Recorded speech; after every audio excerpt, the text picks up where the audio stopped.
man was checking in at the airport and he had his bags with him, so he was there at the counter. And when the attendant weighed the bag, it was a little bit over. So there was going to be a fee that the man would be charged, the passenger, in order to take the bag. And he got very irate and he started belittling the agent, the attendant there at the counter, started yelling at him with foul language and saying he just didn't understand why there was a fee and how ridiculous it was for the airline, and that he wasn't doing a great job and all of this. It just kind of erupted into what we would call a scene. But then the attendant just kind of stood there pretty calmly, actually, just spoke to the man. Then he went off in a huff, left his bag and paid the fee, whatnot. So the next person in line went up to the agent and said, wow, gosh, what a shame that man got all over you regarding his overweight bag. But you stayed extremely calm all during that. How did you do that? And the agent said, well, the man is getting on a plane to go to London, but I'm sending his bags to Tokyo. I think that's what we call revenge. And it's not really a good thing, you see, because that's what Jesus is addressing today in the scriptures. He's addressing revenge. You see, we don't get an eye for an eye and a tooth for a tooth. See, that was the code that was known in the law for the people for centuries. And really, it was not to say it's okay to take an eye for an eye, but it was put into place so that people would not retaliate for more than really what justice would deserve or what justice would call for. And so, for instance, if somebody stole a cow, well, it gave the ability to go and steal that person's cow or a lamb. If they broke your fence, well, then you could go back to their property and maybe break part of their fence. But you couldn't do more than that, because the whole idea of revenge and what it was trying to curtail was people taking other people's lives or saying, well, you punched me, but now I'm going to murder you. And that just is not justice. But Jesus is giving a whole new law, and the people don't like it. This is a continuation of chapter 5 of Matthew, which we've been reading from for the past weeks. And it means that we don't seek revenge on people, but rather we love them. We think of who our enemies are, and we don't seek to get that eye for an eye, but rather we extend a hand of peace. So Jesus gives a few specific examples. He speaks about if someone slaps you on the cheek, the right cheek, turn your left. And you see, when someone was slapped on the right cheek, they were slapped with someone else's, the back of their right hand. And that was considered the biggest insult. So really, if someone were to say, now hit me again, the person who was doing the hitting would be totally confused. When he talks about going the extra mile, it's in regards to, there was a practice in place that military men, that soldiers, would be able to ask a civilian to carry all of their gear for a mile or an approximation thereof. And that was considered, well, I'm doing it for the soldier. But so at the end of the mile, the person would say, okay, I'm done, I've had enough. And it's not any honor any longer. But you know what? Maybe you should say, can I take it another mile? Go a little extra. So those are just some specific examples that Jesus is giving. And it should not have been anything new to the people. You see, because they heard from Moses, be holy, for your heavenly Father, the Lord your God, is holy. Maybe there was not an understanding of what holiness was. And they needed Jesus to be able to teach them, to show an example of what holiness is. And if you were to define holiness, what would you say holiness is today? Maybe you would define holiness by the person who has wonderful religious practice or is very pietistic. They're always praying. They're always looking very holy, but God only knows what's going on inside. Holiness isn't necessarily what is on the outside and someone's actions, but it's also their thoughts. It's also the way in which their soul is being directed to God. To be holy means to be other.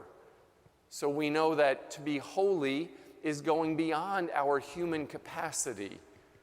It's recognizing the presence of the divine, the presence of God, and seeking it. And that's what we're called to do, is to seek God. So by seeking God, we become more holy. And yes, that can be through our practice, but it's not just through faith, it is through our action. It is through the work that we do that we become more holy, because our soul has conversion. We realize that the easy road is not always the best road. See, it's very easy to, for instance, say, well, I'm going to go ahead and get revenge. That's maybe what your human mind is saying to do. It's easy, but you know what? It's too easy. And God made us in his image and likeness. As the second reading tells us, he made us a temple.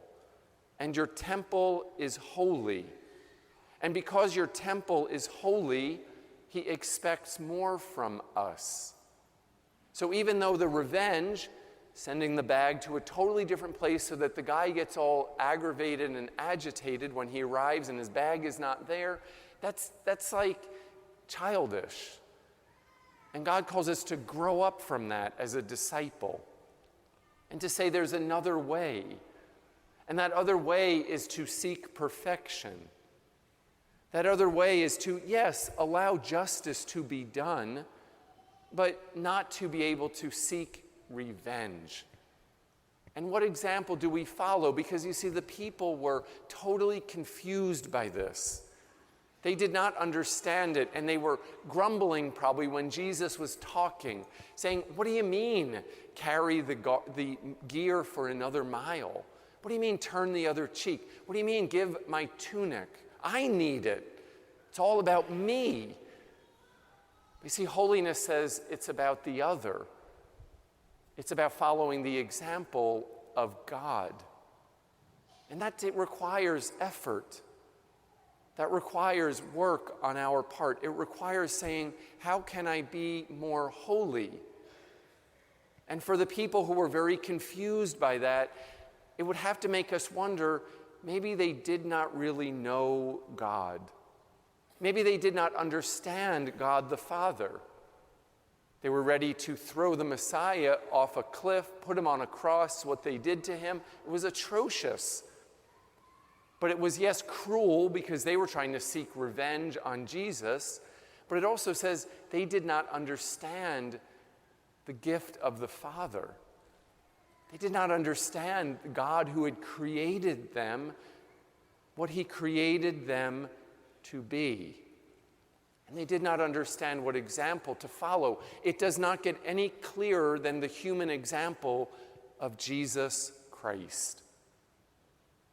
One day a father was going away on a trip. He had a business trip, and he traveled often, and he wanted to make sure things were kept in order at home.